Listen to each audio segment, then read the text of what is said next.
Al Globus est ingénieur à l'université de San José et membre de la prestigieuse National Space Society américaine.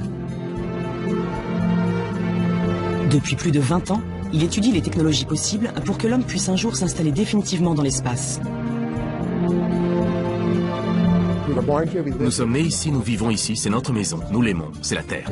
Une minuscule planète située à côté d'une étoile insignifiante, au cœur d'une galaxie insignifiante, dans un ensemble de galaxies insignifiants. À un détail près, ici, il y a de la vie. Cette vie, cette humanité, cette civilisation, nous devons lui faire quitter notre planète. Dans l'espace, la capacité de développement est fantastique. Il n'y a aucune civilisation, aucune culture, pas même de bactéries. Bref, il n'y a rien.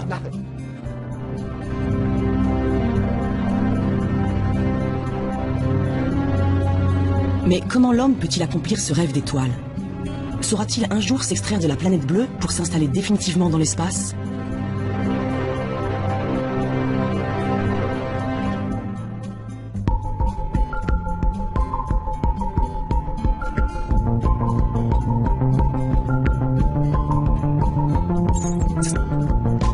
Pour le savoir, les scientifiques ont pris de la hauteur. À 400 km au-dessus de nos têtes, l'ISS, la Station Spatiale Internationale, est un maillon essentiel de la conquête spatiale.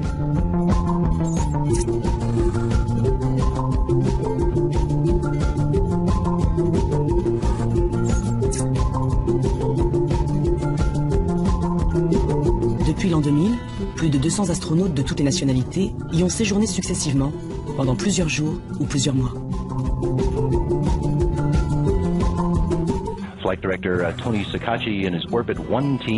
L'ISS est en contact permanent avec la Terre, et c'est ici, au Texas, que toutes les communications sont établies.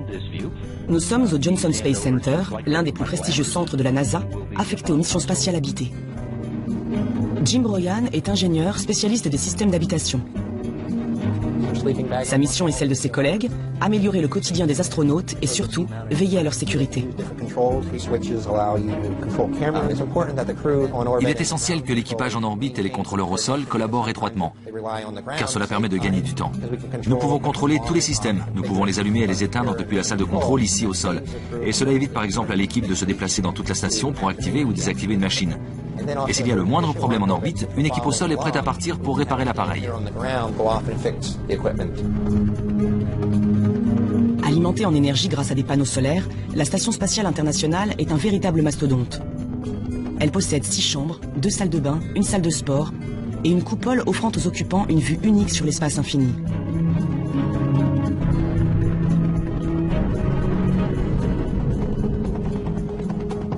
Cette résidence en orbite possède aussi un ingénieux système de recyclage de l'eau. Car à 400 km d'altitude, chaque goutte compte. Envoyer un seul litre d'eau depuis la Terre coûte en effet près de 20 000 €. Nous avons beaucoup d'équipements à bord pour mimer les systèmes naturels dont nous profitons sur Terre. Par exemple, nous avons un système qui capte les eaux usées et la condensation venant des filtres et des climatiseurs. Cette eau est ensuite traitée, puis recyclée en eau potable pour l'équipage. En fait, la station spatiale reproduit en quelque sorte un écosystème terrestre, sauf que nous utilisons des machines pour y parvenir.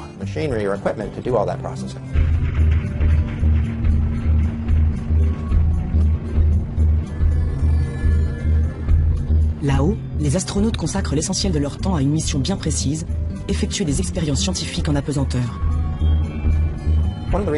L'une des principales motivations des missions habitées est de comprendre les effets de missions de longue durée sur l'homme, les organismes et les plantes. Libérés de la gravité terrestre, les matériaux, les liquides, les plantes offrent des comportements inédits.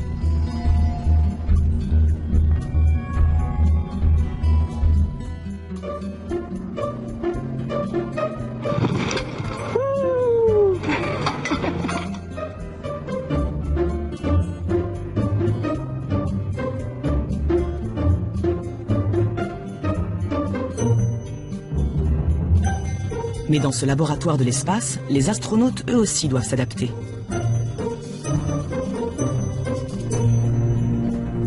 Il y a des repères à trouver, Il faut se reconstruire un petit peu un environnement dans lequel on se sent à l'aise. Et c'est vrai que c'est un petit peu perturbant au départ d'avoir à se déplacer dans les 3 dimensions. Et je voulais remercier tous les enfants de Sablé. Claudie Aigneret est médecin et astronaute. C'est la seule femme européenne à être allée sur la Station spatiale internationale. Son dernier vol date de 2001. Mais ses souvenirs, eux, restent gravés dans sa mémoire. Vous imaginez, vous lancez une balle sur Terre. Vous savez qu'elle va retomber, parce qu'il y a la gravité qui va la faire tomber. Donc vous adaptez votre geste pour qu'elle arrive là où vous destinez à la lancer. Et bien évidemment, ça ne se passe pas comme ça dans microgravité. Donc tout le schéma que vous allez mettre en œuvre pour la trajectoire d'un geste va être transformé. Cette légèreté doit nécessiter une adaptation de votre schéma moteur. Et puis aussi de penser à tous ces objets qui vous entourent et qui sont les objets de votre quotidien que vous allez utiliser. Bien évidemment, vous n'allez pas poser votre carnet de bord sur une table, parce que le carnet ne va pas rester sur la table. Vous devez toujours tout fixer, parce que sinon, les objets au fil de la ventilation qui existe dans la station vont se retrouver à l'autre bout d'un module. Et même la nuit, quand vous vous enfilez dans votre sac de couchage, fixez-le au mur, sinon vous allez vous réveiller dans la chambre d'un autre. Mais au-delà de cette apparence ludique, l'apesanteur constitue une véritable menace pour les êtres humains.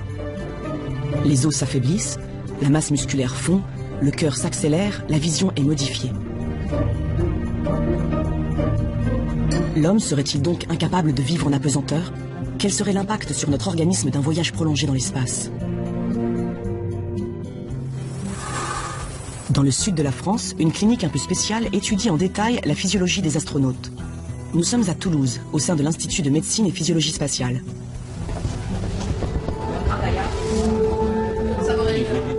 Dans les chambres, 12 hommes en parfaite santé sont allongés. Leurs lits sont inclinés vers l'arrière de très exactement 6 degrés. Un angle qui reproduit précisément les effets de l'apesanteur. En fait, on dit que l'impesanteur, que ce soit les astronautes en vol ou les volontaires sains qui sont inclus dans les études d'alitement à moins 6 degrés tête basse, subissent un vieillissement accéléré. Ce sont des modèles de vieillissement accéléré. Marie-Pierre Bareil est la coordinatrice de cette expérience éprouvante, durant laquelle les volontaires voient leur organisme totalement bouleversé. Quand on est sur Terre et qu'on est debout, on a une plus grande quantité de sang dans les jambes par rapport à la partie haute du corps et à la tête. Quand on est en microgravité, le sang se redistribue dans l'organisme et proportionnellement, il y en a davantage dans la partie haute du corps. D'ailleurs, si vous regardez les images des astronautes, vous voyez qu'ils ont ce qu'on appelle une puffy face, c'est-à-dire un visage un peu bouffi. On a également des effets musculaires. Les muscles qui, auparavant sur Terre, étaient porteurs, les muscles des jambes, les muscles de la colonne vertébrale, s'atrophient. Et l'os également subit une déminéralisation osseuse, c'est-à-dire qu'il devient moins solide. L'expérience d'alitement durera 21 jours. L'objectif des chercheurs, tester des mesures susceptibles de contrecarrer les effets néfastes de l'apesanteur. Certains volontaires reçoivent ainsi quotidiennement des compléments alimentaires à base de protéines. D'autres subissent quant à eux des séances d'exercice bien particuliers à l'aide d'une plateforme vibrante. Le dernier groupe, le groupe contrôle, ne reçoit ni supplément nutritif ni exercice physique. Après 3 semaines la tête en bas, les cobayes se relèvent enfin. Les premières observations se révèlent alors encourageantes. Bruno appartient au groupe contrôle et ses retrouvailles avec la gravité sont pour le moins difficiles.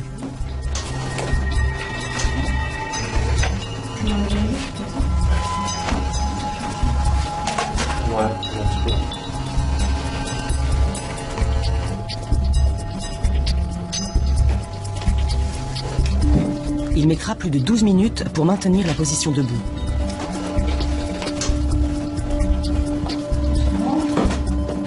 Patrick, en revanche, a utilisé quotidiennement la plateforme vibrante et a reçu des rations protéinées.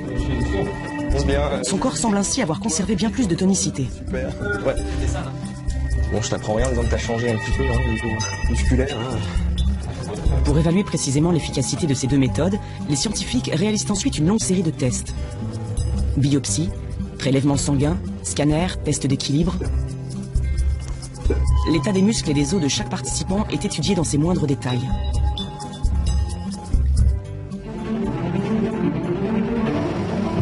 Il reste encore de longs mois de travail aux spécialistes pour analyser les résultats.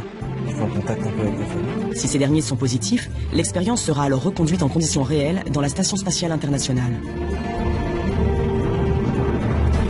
Les astronautes au sein de la Station spatiale internationale font de l'exercice, par exemple. Donc ces mesures sont suffisamment efficaces pour des vols de relativement courte durée, mais pour des vols de longue durée, on sait qu'elles ne seront pas suffisamment efficaces. Donc les agences spatiales sont toujours à la recherche de la contre-mesure ou de la combinaison de contre-mesures qui permettra de maintenir les astronautes en bonne santé pour des longues missions. Pour l'heure, personne ne sait combien de temps le corps humain peut supporter les conditions d'apesanteur. Mais dans l'espace, un danger encore plus grand menace la vie des astronautes. Il s'agit du rayonnement cosmique. Ce flux de particules circulant dans le vide intersidéral est capable de pénétrer au cœur même des cellules et de détruire notre ADN. Sur Terre, le champ magnétique de notre planète nous protège de ces rayons nocifs. Mais lors d'un séjour d'à peine 6 mois à bord de l'ISS, le corps des astronautes reçoit une dose équivalente à plus de 600 radios des poumons. Alors, avant d'organiser un voyage de plus longue durée, un voyage plus loin de la Terre et de son environnement protecteur, les scientifiques du monde entier tentent de trouver le moyen de protéger les hommes.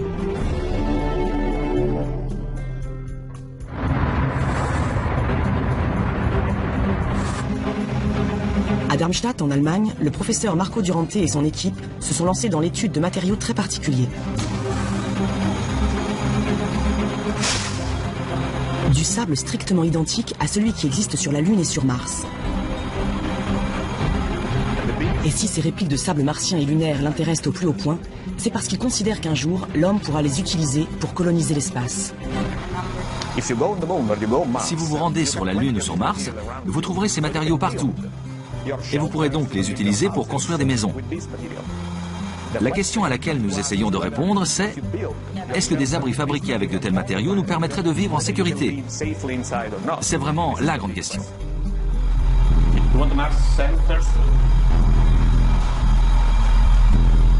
Pour déterminer leur pouvoir de protection face aux rayons cosmiques, des échantillons de différentes épaisseurs sont placés dans un puissant accélérateur de particules.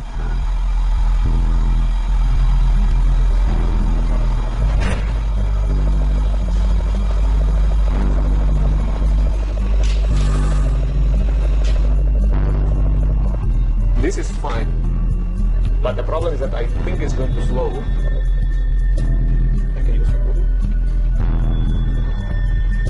Un rayonnement puissant vient frapper les blocs de sable à très grande vitesse. Sur les écrans de contrôle, les scientifiques analysent alors le pouvoir de blocage de chaque échantillon. Je pense que le sable lunaire est légèrement mieux que celui de Mars, mais la différence est mince. En tout cas, les deux matériaux sont meilleurs que l'aluminium, qui est beaucoup utilisé dans les vaisseaux spatiaux, mais constitue un très mauvais bouclier.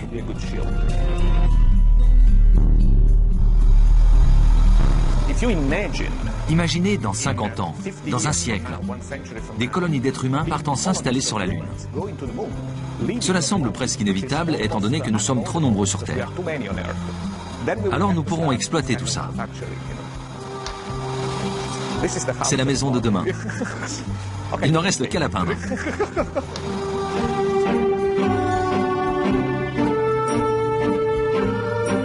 Mais bâtir des maisons sur la Lune et sur Mars ne représente pour l'heure qu'un scénario de science-fiction.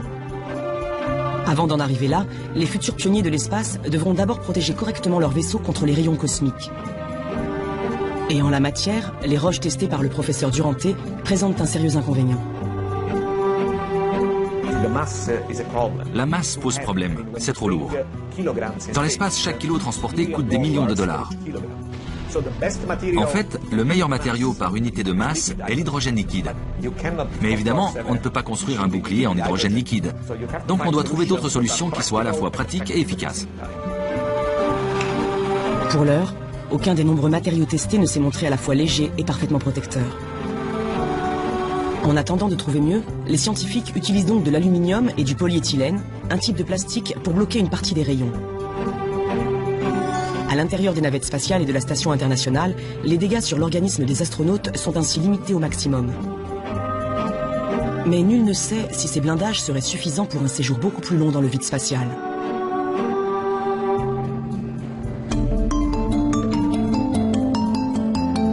La santé physique des futurs voyageurs au long cours est un élément crucial pour l'avenir de la conquête spatiale. Mais un autre paramètre fait lui aussi l'objet de toutes les attentions. Le mental des astronautes. Espace confiné, nourriture rationnée, tâches répétitives et monotones. Là-haut, les conditions de vie sont parfois difficiles et la psychologie de l'équipage est mise à rude épreuve. Les équipages qui fonctionnent très bien, ce sont des équipages où il y a un très bon esprit d'équipe et que tout le monde se partage les tâches et tout le monde aide l'un et l'autre. Franck Devine a effectué 2 séjours à bord de la Station spatiale internationale. En 2002, le premier d'entre eux dura seulement 12 jours. Mais 7 ans plus tard, il fut nommé commandant de l'ISS et s'envola dans l'espace pour une durée de 6 mois. Si on vit avec 6 personnes dans un huis clos pendant 6 mois, il y a toujours des tensions d'un côté ou d'un autre qui vont arriver, mais il faut les gérer et ça c'est aussi la tâche du commandant de bord. Donc nous on a tout géré entre nous-mêmes et vis-à-vis du sol, on était un équipage parfait. On était naturellement, aussi devant la caméra, on était un équipage parfait, mais comme c'est toujours des équipages parfaits, il y a quand même des petites choses à gauche et à droite.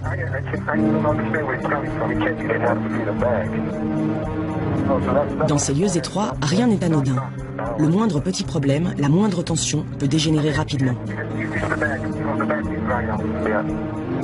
Pour limiter les risques au maximum, les astronautes sont donc soigneusement sélectionnés, non seulement pour leurs compétences techniques, mais aussi pour leur capacité à travailler dans des situations d'urgence.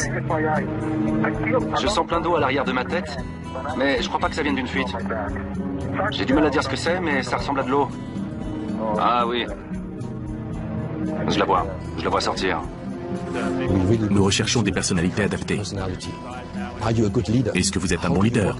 Comment gérez-vous le stress? Êtes-vous capable de réfléchir et de prendre les bonnes décisions lorsque vous subissez une pression énorme? Le docteur Volker Daman dirige le département médical de l'Agence spatiale européenne. Avec son équipe, il prend soin de la santé physique et mentale des pensionnaires de l'ISS et participe également à la sélection des futurs astronautes. On sait qu'il est important d'avoir un leader, un commandant qui fait autorité et qui prend les décisions. En cas d'urgence, on ne peut pas toujours se baser sur un modèle démocratique. Quelqu'un doit prendre les responsabilités et doit être capable d'évaluer les risques. Et puis, il faut évidemment des gens qui acceptent d'être commandés, qui respectent les ordres. C'est ce genre d'équilibre que nous recherchons pendant les sélections et les entraînements. Est-ce que cet équipage va bien ensemble? Une fois affectés à leur poste, les astronautes travaillent en équipe pendant 2 ans, presque tous les jours. Ils voyagent partout dans le monde et ils apprennent à gérer les problèmes tous ensemble.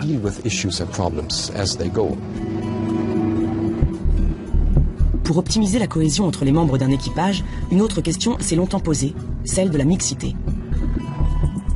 Les hommes et les femmes sauraient-ils cohabiter sans heurts dans un vaisseau spatial? La mixité dans l'espace est-elle un atout ou bien une source supplémentaire de difficultés?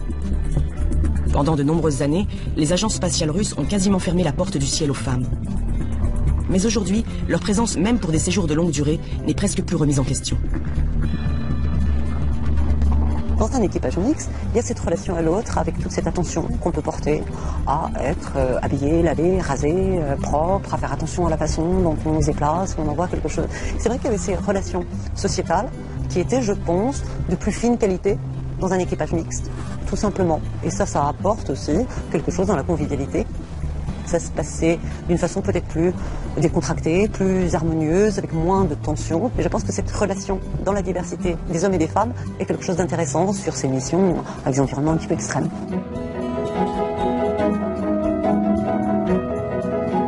Des hommes et des femmes compétents, travailleurs et au caractère parfaitement adapté à la vie en communauté.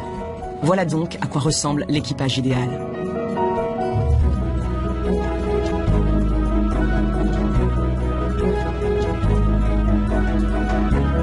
Et pour maintenir le moral au plus haut sur une longue période, l'emploi du temps des astronautes doit lui aussi être soigneusement étudié. Dans l'espace comme sur Terre, il n'est pas question de travailler sans relâche. Des jours de repos et des moments de détente quotidiens sont essentiels au bon déroulement de toutes les missions.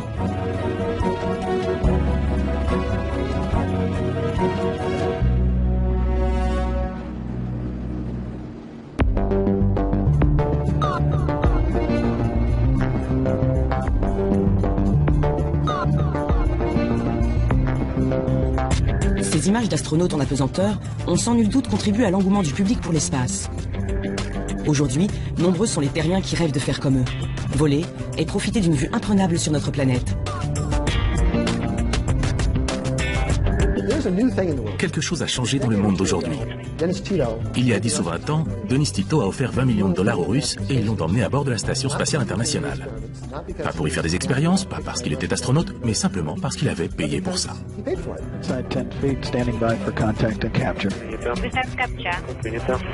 Il a adoré. Et depuis, 6 ou 7 personnes y sont allées. Quelqu'un y est même allé 2 fois. Ce sont les premiers touristes de l'espace. Pour l'heure, seuls les plus riches d'entre nous peuvent s'offrir quelques jours en apesanteur à bord de l'ISS. D'autres s'offrent quelques minutes de sensations fortes à bord de l'A300G du Centre national d'études spatiales. Pour 6 000 €, ils jouent les apprentis astronautes, tandis que l'appareil effectue des paraboles dans le ciel du sud de la France. Mais le tourisme spatial n'en est qu'à ses balbutiements. Depuis quelques années, plusieurs entreprises privées sont d'ailleurs entrées dans l'aventure aux côtés des agences nationales. Leur objectif, démocratiser l'accès à l'espace et même le transformer en lieu de villégiature.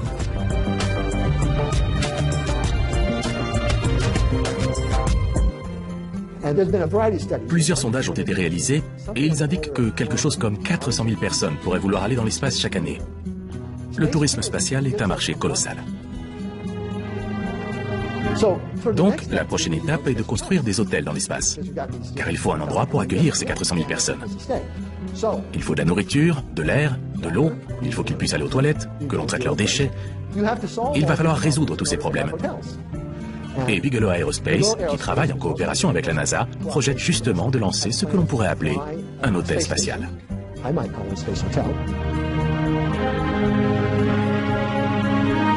Ce projet de la société Bigelow Aerospace et de la NASA a été baptisé BEAM. Son principe, accrocher un module gonflable de 4 mètres sur 3 à la Station spatiale internationale.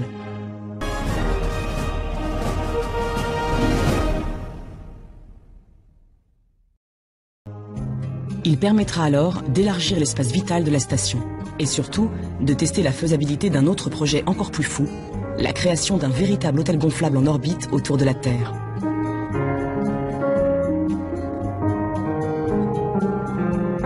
L'espace restera sans doute encore longtemps réservé à quelques riches privilégiés.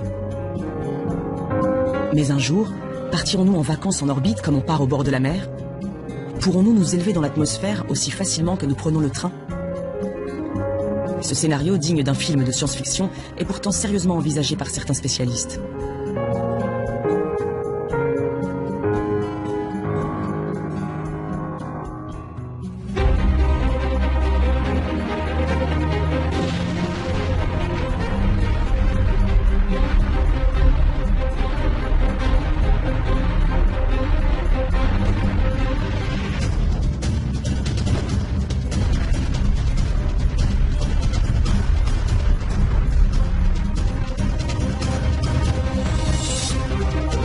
Mais tandis que certains rêvent d'une vue imprenable sur la planète bleue, d'autres envisagent d'aller encore plus loin. De s'extraire de l'orbite terrestre pour envoyer l'homme dans le vide intersidéral.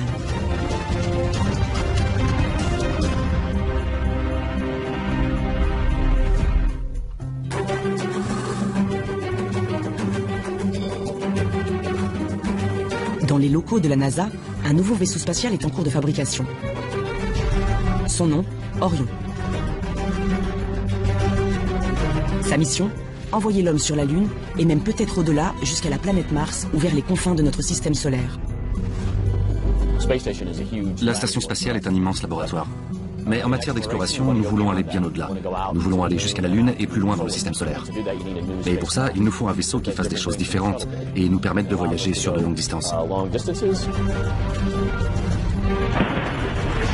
Mark Geier est le responsable du programme Orion au Johnson Space Center à Houston. Depuis 2007, il veille sans relâche au bon déroulement de la construction de cet engin inédit. Orion fait 5 mètres de diamètre. Il peut transporter jusqu'à 6 personnes pour ce type de mission d'exploration. Il est assez grand pour stocker le ravitaillement de l'équipage pendant 21 jours. Il y a de l'eau, de la nourriture, de l'air et toutes les choses dont on peut avoir besoin. Des toilettes, des équipements sportifs. Et il comporte aussi de nombreux systèmes de sécurité. Si par exemple l'équipage devait faire face à une fuite, il suffit d'enfiler les combinaisons. Même en dépressurisant l'ensemble de la cabine, il serait protégé. Le vaisseau Orion sera un véritable bijou de technologie, capable de fonctionner en pilote automatique tout au long de son trajet, doté d'un bouclier thermique et de protection contre les rayons cosmiques. Il pourra accueillir un équipage pendant près d'1 mois en toute autonomie. Son premier vol d'essai non habité est programmé en 2014. Il emmènera des hommes contourner la Lune en 2020. Le dernier né des véhicules d'exploration élargit encore un peu plus les frontières de l'homme dans l'espace. Pour moi, Orion marque le début de l'exploration des destinations lointaines comme les astéroïdes, la Lune ou Mars. Ensuite, il faudra des espaces de vie plus grands pour que les équipages puissent rester plus longtemps dans l'espace. Mais pour l'instant, nous devons déjà réussir à aller sur place, à transporter un équipage et à mener des expériences. Et pour ça, Orion représente un premier pas important. Mais quelle que soit sa destination dans le système solaire, Orion est conçu pour ramener les astronautes sur Terre à la fin du voyage. Les hommes seraient-ils donc condamnés à rester ancrés sur le sol de notre planète? Parviendrons-nous un jour à nous extraire totalement de notre existence terrestre? À partir dans l'espace et ne jamais revenir?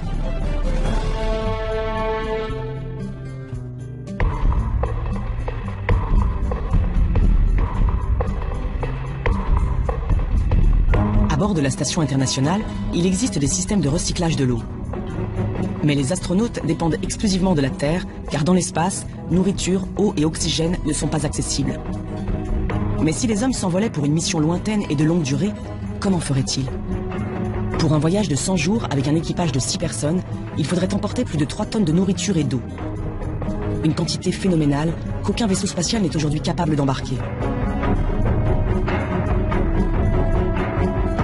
Dans le monde entier, des équipes de recherche tentent de contourner cette limite de taille. L'objectif, s'extraire de la dépendance de la Terre en reconstituant un véritable écosystème miniature embarqué.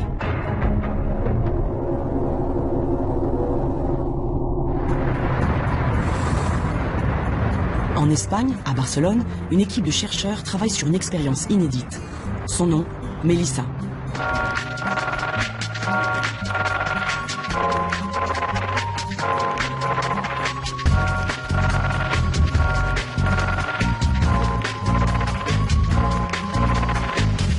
Bonjour Vanessa, tout se passe bien? Qu'est-ce que tu fais? De l'alimentation? Raoul a mis les légumes, puis nous allons finir de graisser la cuve de 50 litres, pour ensuite connecter le compartiment. Si nous voulons que l'homme vive dans l'espace, surtout pendant une longue durée, alors nous devrons garantir ses besoins vitaux, sans dépendre seulement de ravitaillement venu de la Terre. C'est ce que nous appelons le concept Melissa.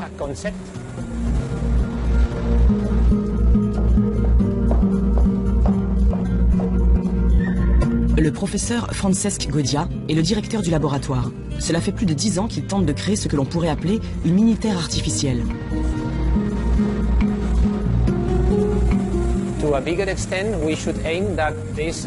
À terme, notre objectif est de rendre ce système autonome et durable, pour qu'il recycle différents éléments. C'est en fait ce que l'on observe au sein des écosystèmes terrestres. Il existe de nombreux cycles qui permettent de recycler l'eau, le carbone, le nitrate, etc. Toutes les ressources indispensables à la vie sur Terre.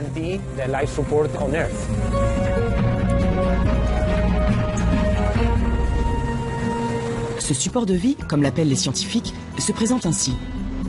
Une série de cuves hermétiquement closes sont reliées entre elles par des canalisations.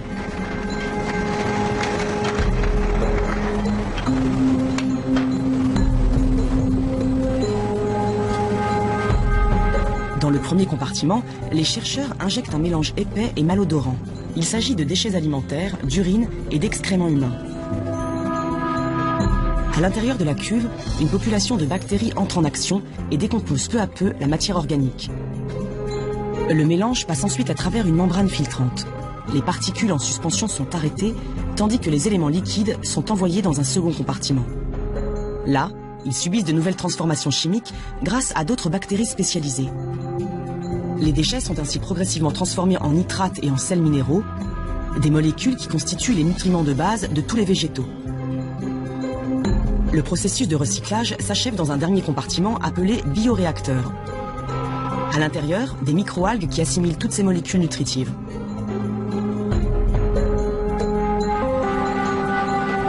Les déchets humains sont ainsi totalement recyclés par les plantes. Des plantes dotées d'un pouvoir nutritif considérable que l'équipage peut donc consommer quotidiennement. Mieux encore, en transpirant, elles apportent également de l'eau potable aux astronautes. Et grâce à la photosynthèse, elles transforment en oxygène l'ensemble du dioxyde de carbone généré par la respiration de l'équipage.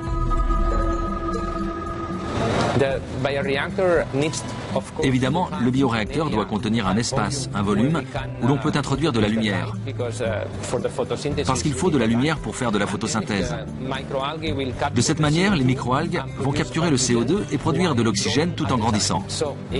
Donc, en fait, ici, nous obtenons à la fois le recyclage du CO2, la production d'oxygène, et en parallèle, la production de microalgues qui peuvent faire office de nourriture.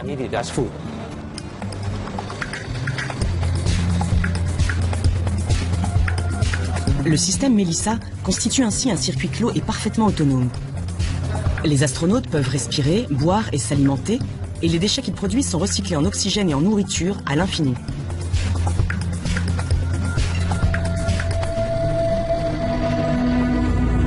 Il reste encore beaucoup de travail aux scientifiques pour maîtriser l'ensemble du cycle. Nature des déchets introduits, nombre et espèces de bactéries, vitesse de croissance des algues, température. Chaque paramètre doit être parfaitement contrôlé, car le moindre défaut de fonctionnement risquerait de priver les hommes de nourriture ou d'oxygène. Pire, une contamination par des micro-organismes indésirables pourrait empoisonner un équipage tout entier. D'ici quelques années, le système Melissa sera testé en conditions réelles à bord de l'ISS. Et si les résultats sont concluants, les hommes pourront alors voyager dans l'espace sans jamais avoir à se ravitailler sur Terre.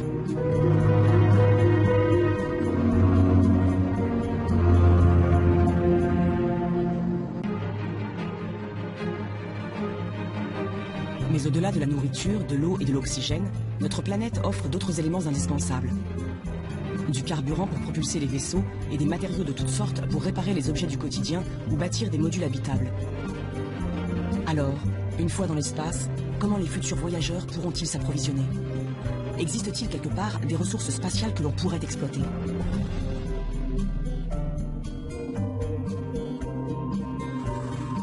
What will tomorrow look like?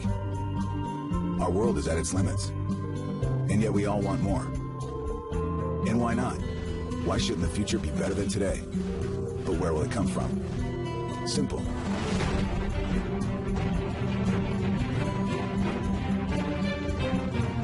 En 2012, une toute nouvelle entreprise privée a vu le jour aux États-Unis. Son nom, Deep Space Industries. Deep Space Industries. Nous sommes une entreprise spécialisée dans les ressources spatiales.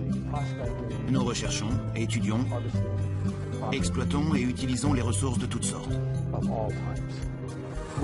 Nous pensons que ce minuscule rocher tout au bord de notre galaxie n'est que le point de départ. Rick Tomlinson est l'un des fondateurs de cette entreprise d'exploitation d'un nouveau genre qui imagine l'espace comme une vaste mine à ciel ouvert. Son premier objectif, aller puiser des ressources au cœur des astéroïdes, ces amalgames de roches qui circulent par millions dans notre système solaire. Notre première cible sera certainement l'eau. Pourquoi l'eau? D'abord, il s'agira de glace, car l'intérieur des comètes ou des astéroïdes est très froid. Et cette eau glacée, c'est tout simplement de l'oxygène et de l'hydrogène. Avec l'oxygène, vous pouvez respirer, ce qui est assez important. Et l'hydrogène, combiné à l'oxygène, donne de l'eau. Mais si vous séparez ces éléments, puis les rassemblez de manière explosive, vous obtenez du carburant pour fusée. Ensuite, nous passerons à la deuxième étape. Une fois qu'on aura réduit et recueilli cette glace, il restera les matériaux les plus solides. On pourra alors promener un aimant dessus et recueillir tous les éléments ferreux. Et bien sûr, on peut construire plein de choses avec du fer.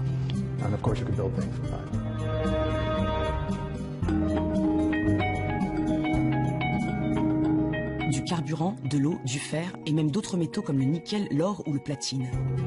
Pour Deep Space Industries, les astéroïdes représentent une manne sans égale.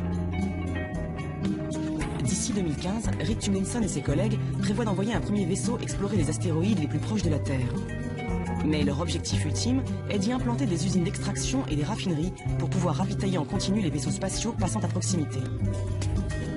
Les astéroïdes deviendraient alors de véritables stations-service de l'espace. Vous imaginez ce qu'il se serait passé lors de l'expansion de la civilisation en Amérique du Nord? Si nous avions dû apporter avec nous tout ce dont nous avions besoin, rien n'aurait été possible. Il faut apprendre à exploiter les ressources disponibles là où on se trouve et à les transformer en matériaux utiles. Comme Deep Space Industries, plusieurs sociétés privées se sont lancées dans une vaste collecte de fonds pour mener à bien cette entreprise invraisemblable et exploiter les ressources naturelles venues de l'espace. Dans plusieurs décennies, les hommes pourront peut-être alors voguer indéfiniment dans le vide intersidéral et avoir tout ce dont ils ont besoin presque à portée de main.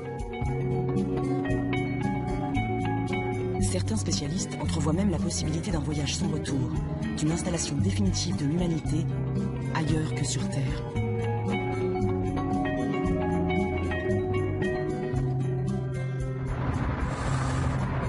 Depuis près de 20 ans, la NASA et la National Space Society organisent un concours un peu particulier.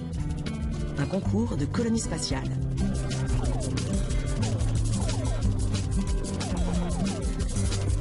En 2013, la 19e édition se déroule ici, au cœur d'un prestigieux hôtel de la ville de San Diego. Al Globus est président du jury. Sa mission, étudier les projets présentés par les étudiants du monde entier et récompenser le plus réaliste d'entre tous.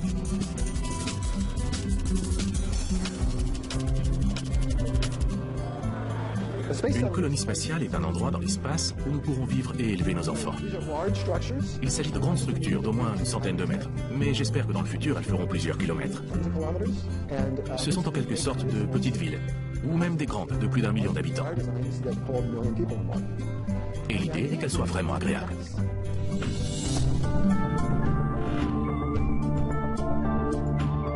Au-delà du simple concours rassemblant des centaines d'étudiants imaginatifs, le concept de colonie spatiale est sérieusement envisagé par de nombreux spécialistes. Mais même pour Al Globus, le principal promoteur de ces infrastructures étonnantes, de tels projets ne risquent pas de voir le jour avant bien longtemps. Les gens demandent souvent quand les premières colonies spatiales verront le jour. La réponse est que nous n'en savons rien, car tout dépend de la manière dont nous y travaillerons. Ça prendra du temps, mais si les gouvernements ont décidé d'accorder plus d'argent aux colonies spatiales plutôt qu'à leurs armées, alors pas de problème, on peut y arriver dans quelques décennies. C'est notre boulot, on peut le faire.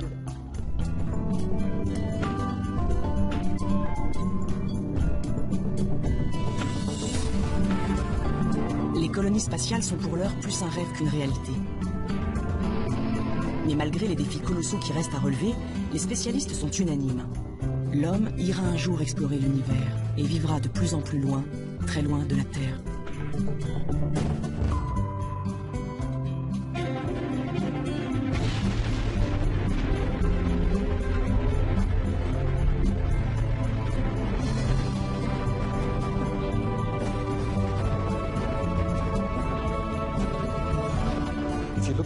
Si vous regardez en arrière dans l'histoire de l'homme, qu'avons-nous accompli?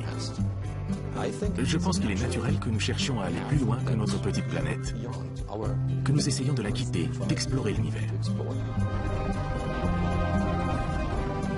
Pourquoi des gens escaladent-ils l'Everest? Ou plongent-ils sans oxygène? C'est un défi, et l'humanité va le relever. L'homme va continuer à explorer. L'homme est un explorateur, conquérant, pourquoi pas, mais surtout explorateur de l'inconnu. Et c'est le propre de l'humanité, de toujours essayer de penser différemment, avancer, découvrir, explorer. La curiosité fait partie de l'humanité. Nous avons besoin d'endroits où l'homme peut essayer de nouvelles choses. Et c'est ce que représente vraiment l'espace. Il n'existe plus de lieu sur Terre où l'on pourrait lancer une nouvelle civilisation, qui ne soit déjà la propriété de quelqu'un ou placée sous une autre juridiction, ou encore dont l'appropriation ne menacerait pas l'existence d'une population. Il n'y a que l'espace. Poussée par une soif insatiable de connaissances et de découvertes, l'humanité s'apprêterait donc à élargir les frontières de son existence. Un jour, l'homme pourrait alors devenir une toute nouvelle espèce. Une espèce interstellaire.